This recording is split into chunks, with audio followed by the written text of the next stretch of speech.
पिछली पोस्ट में हमने हज की फजीलत के बारे में बात करी थी। आज हम हज यात्रा से जुड़ी कुछ जरूरी बातों पर बात करेंगे। हज सन 9 हिजरी में फर्ज हुआ। यह भी इस्लाम का एक रुकन है। इसके फर्ज होने का इनकार करने वाला काफिर है। हैसियत वालों पर जिंदगी में एक बार हज करना फर्ज है। दिखावे के लिए हज करना या हराम कमाई की कमाई से हज करना हराम है। हज फर्ज होने पर उसी साल हज के लिए जाना फर्ज है और देर करना गुनाह है। हज फर्ज हो गया लेकिन हज नहीं किया गया, यहां तक कि माल खत्म हो गया, तो ऐसी हालत में कर्ज लेकर हज के लिए जाना जरूरी है। हज वाजिब होने की कुछ शर्तें हैं, जैसे 1. मुसलमान होना, 2. बालिग होना, 3. आकिल होना, मजनू पागल पर हज फर्ज नहीं, 4. आजाद होना, गुलाम पर हज फर्ज नहीं, 5. तंदुरुस्त होना, अपाहिज और अंधे वगैरह पर हज फर्ज नहीं और इन्हें अपनी तरफ से हज पर भेजना भी वाजिब नहीं, 6. सफर खर्च का मालिक होना, 7. औरत के लिए महरम होना। जिसके अंदर ये सारी बातें पाई जाएं, उसे हज के लिए जाना जरूरी है। वो जितनी देरी करेगा उतना गुनहगार होगा, और अगर बिना हज किए चल बसा तो उसका ईमान खतरे में है। हज में 3 फर्ज हैं। 1. एहराम, 2. वकूफ़े अरफा, जिलहिज्जा की 9 तारीख को सूरज ढलने से 10वीं की सुबह सादिक से पहले तक किसी वक्त अरफात में ठहरना, 3. तवाफ़े ज़ियारत। इससे पता चला कि बगैर एहराम बांधे हज नहीं हो सकता। अगर कोई आदमी 9 तारीख को मैदान अरफात में न पहुंच सके तो उसका हज नहीं होगा, और जो आदमी तवाफ़े ज़ियारत न कर पाए तो उसका हज नहीं होगा। हज पर जाने वालों को चाहिए कि सफ़र पर रवाना होने से पहले हज के मसाइल की जानकारी हासिल कर ले, ताकि कोई ऐसी गलती न हो पाए जिससे कि सारी मेहनत व पैसा बेकार हो जाए। अफसोस है कि आजकल इसकी तरफ ध्यान नहीं दिया जाता। आजकल पैसा खूब हो गया है तो लोगों को हज करने का शौक लग गया है, मगर अफसोस कि हज के अरकान की अदायगी के बारे में मसाइल सीखने की फिक्र कम ही लोगों को होती है। यहाँ तक कि अक्सर हाजियों को तलबिया लब्बैक भी याद नहीं होता। अल्लाह उन्हें तौफीक दे।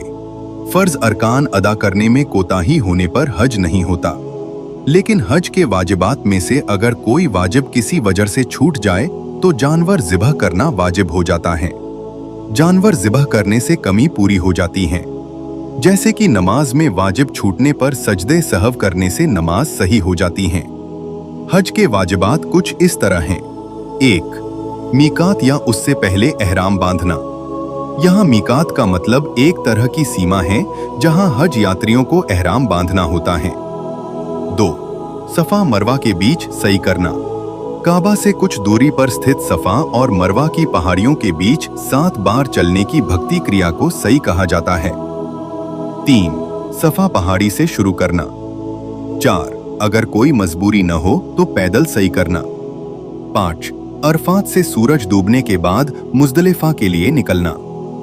6. मुज़दलिफ़ा में ठहरना। यह एक तरह का खुला स्थान है जहां हज यात्री ठहरते हैं। यह हज की एक प्रक्रिया में शामिल है। 7. मगरिब व ईशा की नमाज मुज़दलिफ़ा में पढ़ना। 8. शैतान को कंकरी मारना। 9. 10 तारीख को कंकरी मारकर बाल कटवाना। 10. हुदूदे हरम में ही कुर्बानी करना। 11. हतीम के बहार से तवाफ करना। 12. बावजू तवाफ करना। 13. तवाफ के बाद 2 रकत नमाज पढ़ना। अगर तवाफ के बाद नमाज नहीं पढ़ी जाती तो दम जानवर की कुर्बानी वाजिब नहीं, लेकिन गुनहगार होगा। 14. पहले शैतान को कंकरी मारना, फिर सर के बाल उतरवाना। अगर इसमें कोई काम आगे पीछे हो गया तो दम जानवर ज़िबह करना पड़ेगा। 15. विदाई तवाफ करना भी वाजिब है। मक्का शरीफ से रवानगी के वक्त अगर औरत नापाक हो तो उसके लिए माफ है। इसके अलावा भी जरूरी मसाइल हैं जिन्हें मालूम करना बहुत जरूरी है।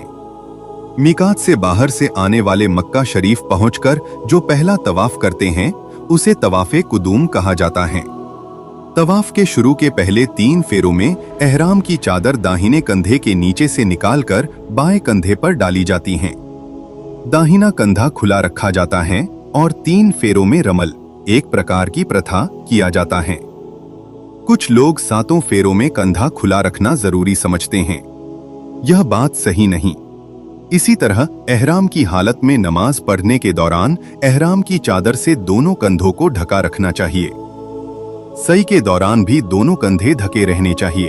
उम्रा का एहराम बांधने के बाद एहराम की हालत में सबसे बेहतरीन वजीफा तलबिया है। इसका सिलसिला तवाफ करने से पहले तक जारी रखना चाहिए और हज के दौरान लब्बैक का सिलसिला 10 तारीख को बड़े शैतान को कंकड़ी मारने से पहले तक जारी रखना चाहिए। इस्लामिक बातें जानने के लिए चैनल को अभी सब्सक्राइब करें।